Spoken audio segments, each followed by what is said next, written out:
Hello guys, this is Mommy Soft. Haggard ako today at ang dami kang pimples. Mapapansin nyo, gano'n naman talaga pag nanay. Hindi talaga maiwasang hindi ka mahagard for the whole day. Lalo na di ka maiiwasang magkaroon ng a lots of breakouts. Hormonal, di ba? Importante, pretty pa rin. Di ba? So today, magkakaroon tayo ng mga some video reaction about doon sa video na ginawa ni Paul Del Rosario. Kung familiar kayo sa kanya, she is a CEO of a Paulash company. So, mga makeup ano siya, mga makeup products din na nilalabas ngayon sa market aside from the lashes na kung saan talaga sumikat siya. So, as a mom of 4 with 2 teens, girls, interviewin natin yung opinion ng mga kids na to. This is the Alpha Gen Z kids. So, check natin kung ano yung opinion nila about the storytelling of Paul Del Rosario. So, tatanong natin kung ano yung opinion nila regarding dun sa pakikipagrelasyon at the young age or pakikipag-boyfriend ng maaga. So, what's their opinion?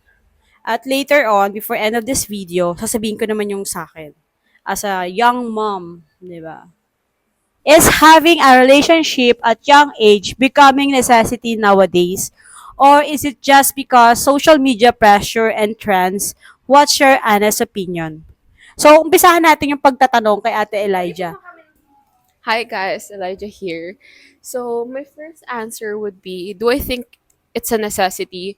My answer would be no, because you can still live, breathe, and live your life even though you don't have any intimate relationship with anyone during your teenage years.